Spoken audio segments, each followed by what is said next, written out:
கேட்கறதுக்கு யாருமே இல்லல்ல, தடுத்து நிறுத்துறதுக்கு யாருமே இல்லல்ல.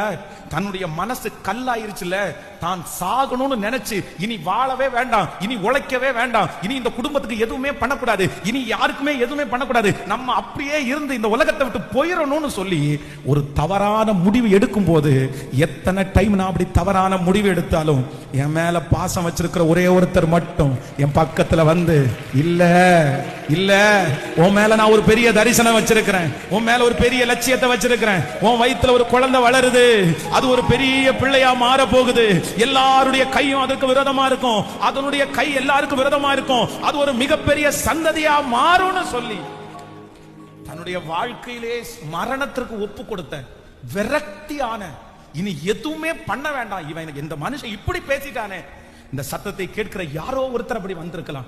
உங்களை பார்த்து தான் ஆண்டவர் சொல்லுகிறார், நீங்க அவருக்கு தேவைன்றதுக்காக தான் இந்த 100 நாள் ஜபத்தை ஆரம்பிச்சு இந்த 2வது நாள் உங்களை சந்திக்கிறார். நீங்க வனாந்திரத்துல போகிற வழியில ஆண்டவர் சந்திக்கிறார், நீங்க இடையில போகிற வழியில ஆண்டவர் சந்திக்கிறார். ஏமாற்றத்தை பார்த்து சோர்ந்து போறவனை கர்த்தர் இன்னைக்கு சந்திக்கிறார்.